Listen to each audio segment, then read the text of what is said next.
故事发生在2015年，当时我的病人啊，我以前还医药行业工作嘛，我的病人他们家的猫生了4只小猫，他要给我1只。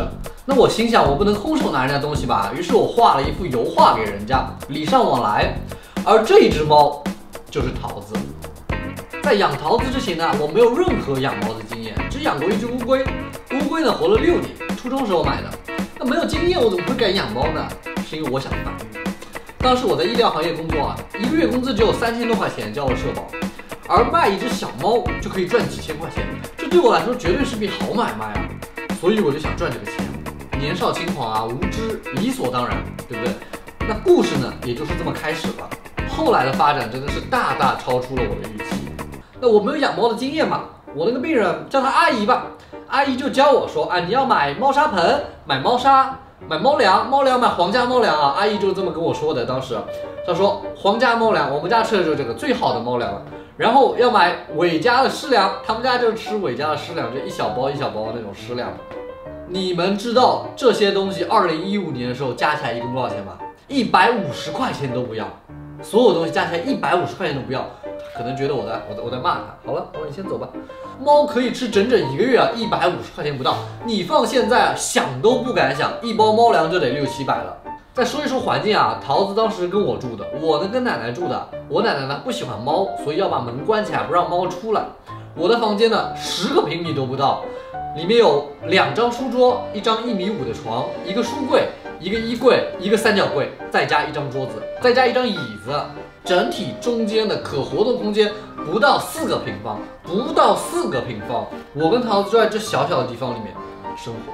这个环境放现在来讲，哪有科学可言啊，对不对？根本不是科学喂养。然后桃子小时候特别丑，瘦瘦小小的，那么大一丁点儿，还丑，不好看，真不好看。那个五官啊，而且不给我抱，看见我就跑，给我的第一印象就是这样，不好看，看见我就跑，又皮又不好看，上蹿下跳的。但是桃子她原生家庭的很好，桃子的原生家庭在我们无锡是属于局长级别的啊，家里很有钱啊。虽然阿姨介绍那些东西不是很好，但是老阿姨嘛，她也不懂什么其他的东西，对不对？她觉得那些东西已经是很好了。所以猫咪相对于平常家庭的教育呢，教得更好。桃子的妈妈把桃子交给我的时候，可以这么说吧，已经3个月了。桃子在我手里是3个月，猫妈妈已经把所有技能全部交给她了。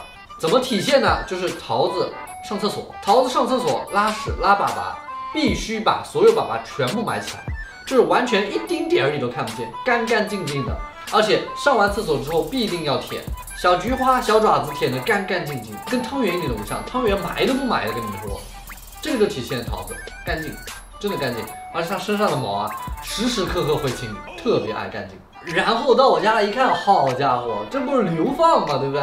这一下子生活条件就差了很多。桃子，因为那个时候嘛，我跟我奶奶住，矛盾还挺多的。因为我跟我奶奶年龄相差这么多了嘛，代沟肯定很大，是矛盾挺多的。我呢一直在我的房间里面，然后我的电脑呢 Mac 不能打游戏，所以呢我基本上一回家就跟桃子在一起，然后直到第2天出门去上班，相处的时间非常多。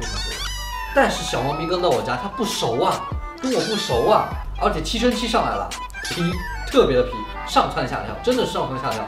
我这么说，我的床旁边有个窗台，窗台上有一个仙人掌，你们可能看到这样一张图片，桃子站在仙人掌上面。好家伙，有一天我回家，床上就有那颗仙人掌，没错，他把仙人掌从窗台上踹了下来，我不知道他怎么踹的，我当时没有监控，床上全都是你，当时可把我气的，抓着他就打了一顿。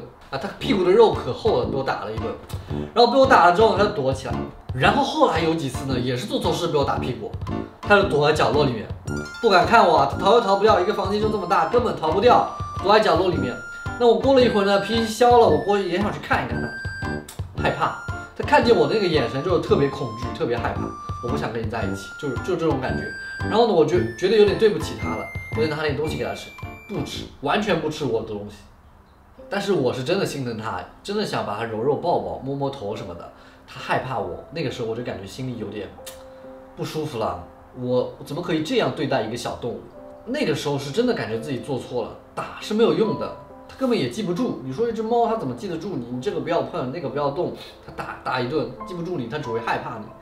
后来我花了好几天的时间，我慢慢给它喂东西吃，我就很有耐心，它真的一点都不理我，我就待在旁边，它躲在角落里，我待在它旁边，慢慢的几天下来，这样花了整整几天下来，慢慢肯靠近我吃一点东西了。后来大概过了1个月左右，我们的关系才慢慢缓和，到之前说不害怕我了，看见我不会躲了。就这1个月啊，这个1个月我非常难受，而且我得非常小心翼翼的跟他相处。然后后来呢，我就把桌上所有的被他容易弄到地上弄坏的东西全部收了起来，然后鼠标、键盘所有的线我都全换成无线的啊，因为他当时咬断了我好几根雷射的鼠标，我很心疼，我全部换成无线的，这样他就没有东西咬了。还有杯子呢，我全都收起来了，免得它打碎，对不对？还有水碗呢，也全部放成防滑的了，因为那些碗有的时候猫咪会爪子去碰一碰它，弄到地上到处都是。为了它，我改变了我的房间，改变了我的生活习惯啊，当然也让我知道了打和骂是没有用的，你得去好好的找一找问题的原因在哪里，根源在哪里，它为什么会做错那些事情？因为你跟猫生活，你不可能想着猫是你的附属品，你也得为猫付出一点什么。然后后来有一次夏天我记得很牢，它半夜在我床上尿尿，我当时睡得好好在那边，它往旁边来尿了一滩尿，然后我睡梦中冥冥中就感觉有一股热流从我的腰间流过来，我就感觉不对，一下子就惊醒了，起来一看床上湿了一大块，我就闻，下意识不要闻，那个时候全都是下意识的去闻，就是猫尿啊，然后我就知道是它，肯定是它尿的。然后呢，看了监控也的确是它尿的，但是我没有打它，我觉得肯定是有问题的，因为桃子从来不乱尿尿，从来不乱上厕所，这肯定是有问题，它为什么会在床上尿尿？后来找到问题是猫砂盆太臭了，我当时是用的水晶猫砂，水晶猫砂会把尿吸收在里面，加上水晶猫砂本身有一股独特的香味，那个不是香，那个太香了，香的过头了，然后这种香味的这种臭味全部混合在一起的时候，整个猫砂盆里味道非常大，根本进不去，所以它最后没有办法了，憋了到我床上来尿，告诉我提醒我猫砂盆它不能上厕所。那所以小猫咪啊，它是不会乱尿尿的。一般来说，学会定点上厕所的小猫咪啊，它是不会乱尿尿的啊，它肯定是有原因的。不过想来也很好笑，桃子说我没有办法上厕所了，于是我在你床上上了个厕所，是不是很好笑？然后桃子是的确改变了我的坏习惯，遇到问题先发脾气没有用，应该先静下心来想一想问题的根源是怎么解决这个问题。虽然我那个时候穷啊，但是我思辨，咱们那个时候猫砂盆敞开式的猫砂经常会被带出来，尤其是膨润土的，带到床上啊、地上基本都是。当时呢也没有那种顶入式啊，然后出来了之后猫砂可以落在盆里这种设计，当时没有的，当时就是一个盆，顶多上面加个盖子，猫砂还是会漏出来的。所以我当时就想了办法，根据猫咪的体型自己做了一个纸箱的猫砂盆啊，我现在复刻一个。OK， 大家看到现在这个呢是我复刻的版本，实际版本呢会比这个大很多。下面是放猫砂盆的啊，大概有至少有1个立方左右吧。猫砂盆就是在这个里面，把它打开之后，猫砂盆就是从这个里面抽出来产猫砂。平常不用的时候呢，就把猫砂盆塞里面，盖上这个 OK。那猫咪的入口在哪里呢？在这个上面，这个猫砂盆是顶入式的，猫咪需要踏过这3个踏板跟下面去。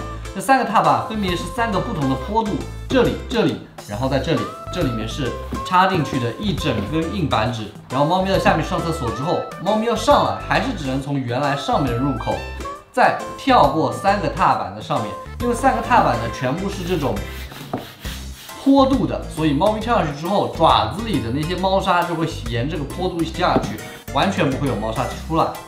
这个就是我设计的猫砂盆。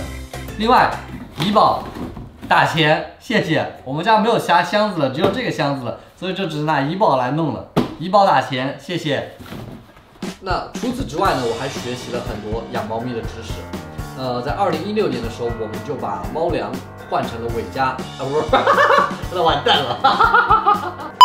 除此之外呢，我还学习了很多养猫咪的知识。在2016年的时候，我们就把相对来说比较廉价的皇家猫粮换成了Go啊，那当时2016年换的，现在也不吃了。然后伟嘉呢也换掉了，伟嘉的那个东西啊，那个东西啊，我不能说它不好，我是个没主播，我不能说它不好，你们很好，好不好？伟嘉被我换掉了。然后呢，猫爬架、猫抓板、猫窝、猫玩具，很多东西我都慢慢置办了。然后我猫咪的各种健康啊、营养品啊，我都慢慢开始搞了，营养膏什么的。然后从那个时候开始啊，桃子会慢慢的就是每天在我门口等我回家了，因为我回家时间固定的嘛，4、5点钟下班回家，桃子一开门在门口等着我，特别好。后来随着时间慢慢的过去啊，就是桃子只跟我一个人亲，因为他的性格慢慢的养成了，一直跟我在一个房间里长大，其实挺对不起桃子的。但他的性格的确变得胆小了，就他根本不接触从我以外的任何人，其他任何人去碰他，他都胆小，都不敢去接触。老母亲跟他生活了整整3个月，才打开桃子心扉，桃子才敢慢慢的接近老母亲。3个月才敢接近老母亲。所以你们有时候回去小猫咪养了，就说，哎呀，小猫咪不理我啊，都1个礼拜了。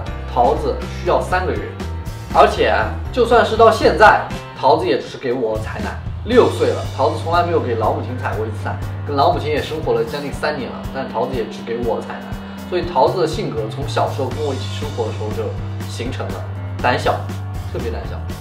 同时，2016年的时候我辞职了，腰肌劳损，我在家里休息了整整1年，这1年应该是我最难的一段日子了。